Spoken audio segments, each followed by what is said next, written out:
Hallelujah, praise the Lord. உங்க யாவரும் இயேசு கிறிஸ்து நாமத்தில் இந்த காலைவேளையிலே வாழ்த்துகிறேன். கர்த்தருடைய வார்த்தை ஆசீர்வாத மன்னா மூலமாய் உங்களை சந்திப்பதிலே மகிழ்ச்சி அடைகிறேன். பிரியமானவர்களே, கர்த்தருடைய வார்த்தை ஒவ்வொரு நாளும் உங்களை ஆசீர்வதிக்கிறதை நினைத்து நான் கர்த்தரை துதிக்கிறேன். உங்களை கர்த்தர் நேசிக்கிறதுனால ஒவ்வொரு நாளும் பேசுறார் பாருங்க. உங்க வாழ்க்கைக்கு ஏற்றதை அவர் செய்ய வல்லவரா இருக்கிறார். நாம் கர்த்தருக்கு ஏற்றதை செய்வதற்கு ஒப்பு கொடுப்பதற்கு ஆயத்தமா இருக்கிறோமா? அந்த விசுவாசத்தோடு இன்றைக்கு உங்களோடு பேசுற நல் வார்த்தையை, தீர்க்கமான வார்த்தையை நாம் இப்பொழுது பார்த்து ஜெபிக்க போகிறோம். 2 ராஜாக்களின் புஸ்தகம் 13ஆம் அதிகாரம் 4ஆம் வசனத்தை வாசித்து பாருங்கள். யோவாகாஸ் கர்த்தருடைய சமூகத்தை நோக்கி பிரார்த்தித்தான். சீரியாவின் ராஜா இஸ்ரவேலை ஒடுக்குகிறதுனால் அவர்கள் ஒடுங்கி போகிறதை பார்த்து கர்த்தர் அவனுக்கு செவி கொடுத்தார். ஹalleluya. கர்த்தர் செவி கொடுக்கிறவர். பிரியமானவர்களே, உங்கள் காரியங்களை கர்த்தர் பார்த்து கொண்டிருக்கிறார். அன்றைக்கு யோவாகாஸ் என்றால் கர்த்தர் தாங்குகிறார் என்ற அர்த்தம். அவன் ஒரு பெரிய ஒரு ஸ்தானத்தில் இருந்தான். அவன் ஜனங்களை ஆட்சி செய்கிற யூதாவின் 17வது ராஜா. ஆனால் அவனிடத்திலே சில போராட்டங்கள் காணப்பட்டது. சில தேவனுக்கு பிரியமில்லாத விக்கிரக ஆராதனை காணப்பட்டது.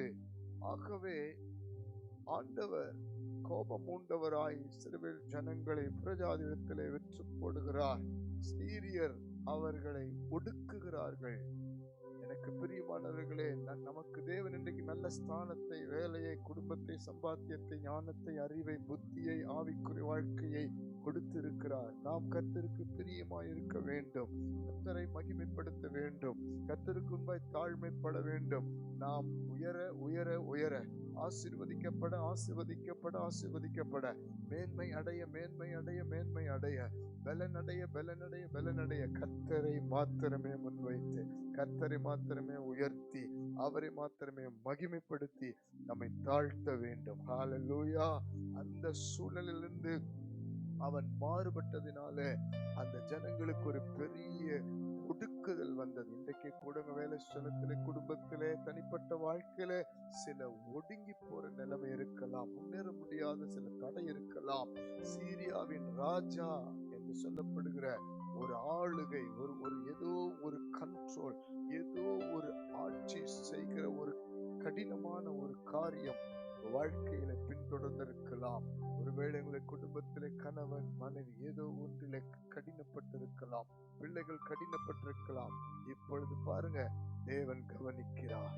அவன் பிரார்த்திக்கிறான், அவன் ஜெபிக்கிறான். பிரியமானவர்களே, நாம் விடுதலை ஆவதற்கு ஒரே வழி ஜெபம்.